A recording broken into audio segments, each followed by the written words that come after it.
I feel like that there are so many families that are affected by divorce. Almost half of all marriages end in divorce.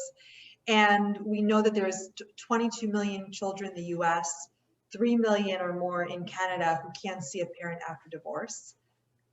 But no one really talks about this. And I think people don't talk about this because they feel a lot of shame when they can't see a family member after divorce. They blame themselves. We see this even worse with non-custodial mothers, because to say I'm a mom who can't see my kids, I don't know where my kids are, there's a lot of shame associated with that. And also, we don't want to talk about this because when we acknowledge that maybe we are participating in high conflict relationships, we feel really bad, because it's very easy to watch a documentary about some human rights abuse that's going on in another country and say, oh, those people. But when we look at human rights abuses that are happening in our own country, in our own court system, and in our own families, this brings a lot of shame, and people want to not talk about it and focus on a refugee crisis somewhere else, because it's easy for us to disassociate and just blame others.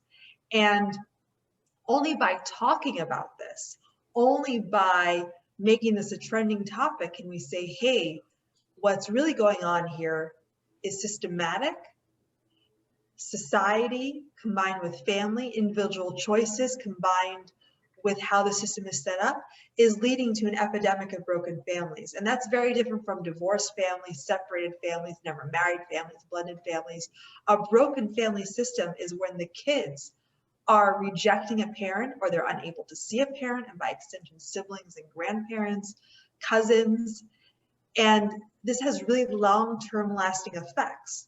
We also know from research that when a child experiences traumatic stress, that's long-term stress over and over again, they have very poor outcomes in their bodies, not just their minds, but they're more susceptible to cancer, to diabetes, to alcoholism, to high-risk behavior as adults. And I think we all knew, like, oh, if you're like abused as a kid or mistreated, you might become depressed, you might repeat those patterns. But we're seeing that this leads to heart disease because of all the stress hormones that are in our little bodies. And then we also repeat these patterns as adults, or we say we don't want to get involved in relationships. I'm a child of divorce, and I'm 40 and I'm still single, which I'm not happy about. That's never had one in my life to end up. But realizing I have all these patterns that I'm just repeating from what I was told and what I learned and I observed, and that there are millions of now adult children of divorce like me. So I'm very passionate about this because I feel like not a lot of attention is being brought to the subject. And even though a lot of people are affected, the people who are affected because they are still going through that trauma, they tend not to be the best communicators.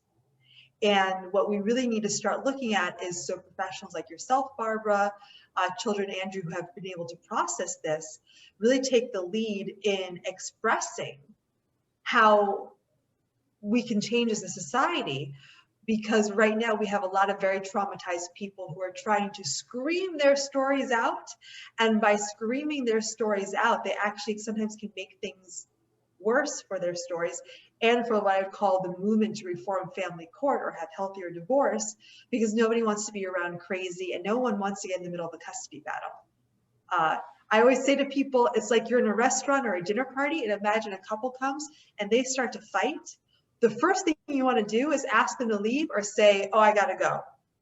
No one says, oh, let me get involved. Like, let me see if I can fix this. You want to run. So when people translate their problems to social media, or they keep on saying, well, the press won't cover my story. I'm like, well, of course they won't cover your story. You come off as crazy. So we need professionals to come and tell these stories for them.